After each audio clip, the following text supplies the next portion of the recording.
Bayard Rustin arrived in Montgomery, Alabama in February 1956, in the midst of Martin Luther King's campaign to end segregation on the city's buses. At 44, Rustin had organized numerous civil rights demonstrations in the South and had spent much of the last decade publicly advocating nonviolent protest. Now, he would help King make these techniques the centerpiece of his movement's strategy. It is my firm conviction that God is working in Montgomery. By the time the U.S. Supreme Court ruled segregation on the Montgomery buses unconstitutional, Rustin had become one of King's most trusted advisors and a highly influential strategist for the movement. In the course of the boycott, Rustin and King developed a very close working relationship, and it's Bayard Rustin who draws up the original plans for what becomes the Southern Christian Leadership Conference. Between 1956 and 1960, Rustin very consciously strategizes how to give Martin Luther King a national profile as a leader. And King has the opportunity to address a national audience and be catapulted into the media. Do you understand that that is a new Negro in the South? King owed much to his alliance with Rustin. But because Rustin was gay, it was an alliance that would also make his leadership vulnerable to attack.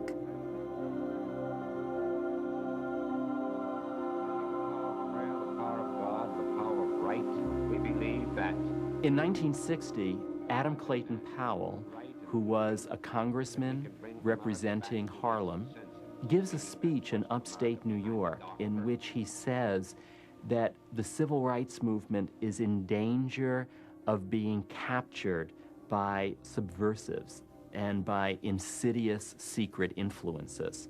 He was referring to Bayard Rustin.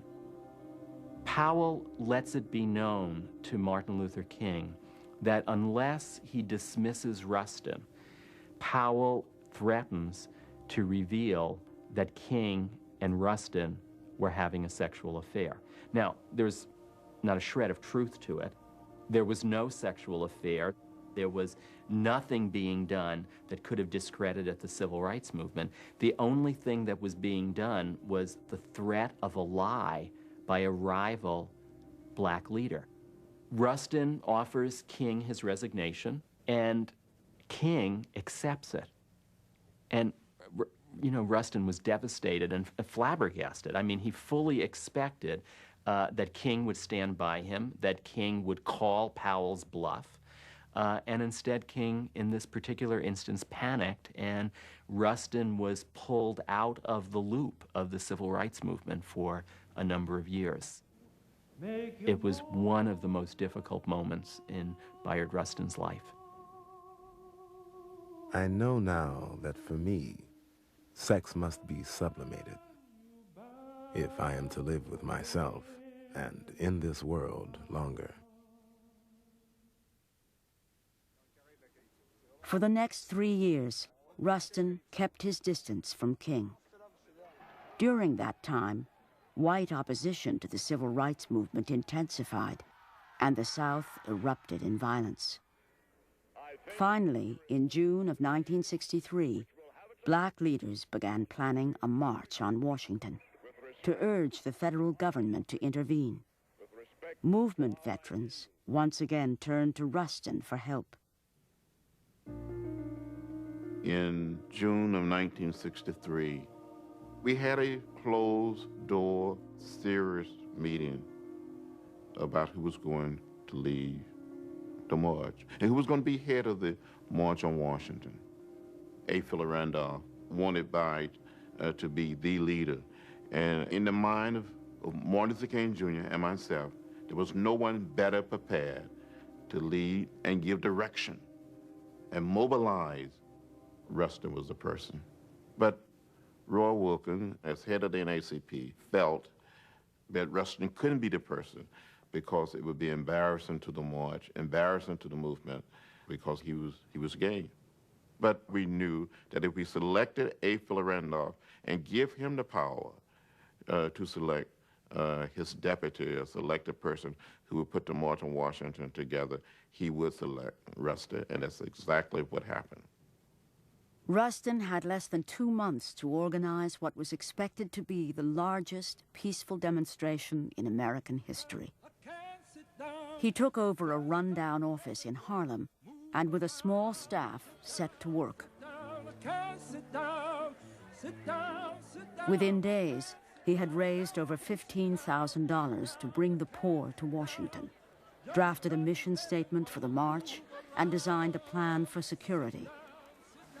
He contracted with bus companies to transport the marchers, arranged for 1,000 beds to be made available to those arriving the night before, and even enlisted hundreds of volunteers to prepare bagged lunches for those who had not brought their own food.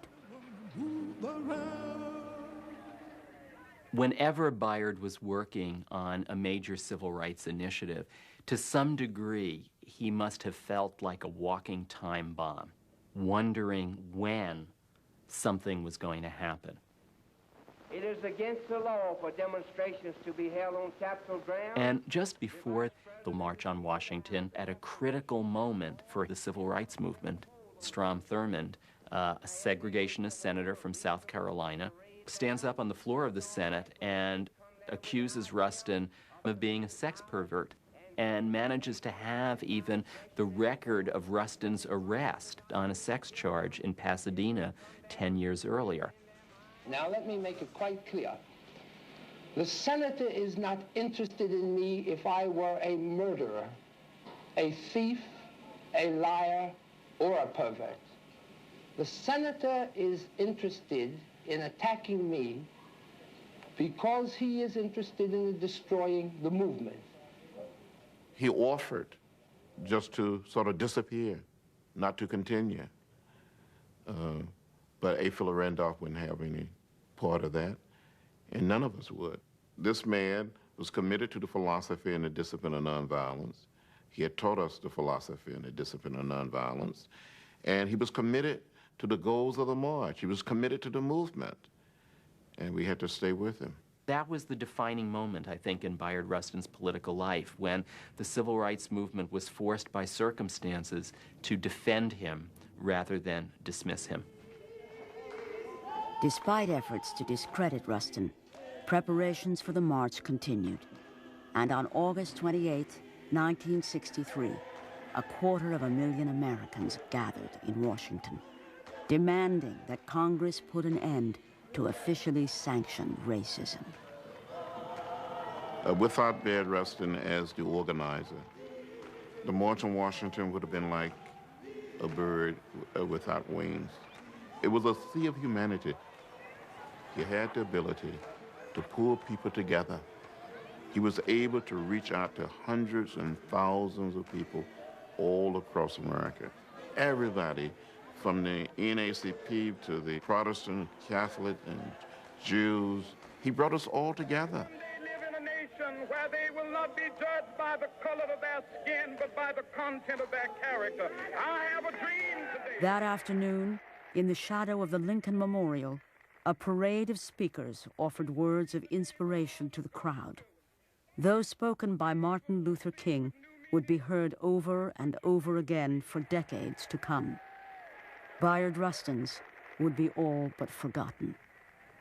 Because of the stigma that attached to homosexuality, most Americans have no idea who he was and what he accomplished.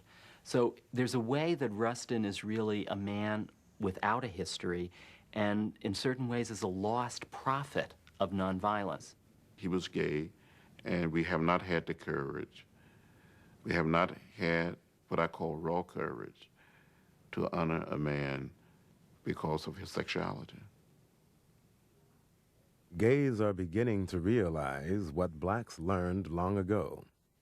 Unless you are out here fighting for yourself, then nobody else will help you. I think the gay community has a moral obligation to continue the fight. Bayard Rustin.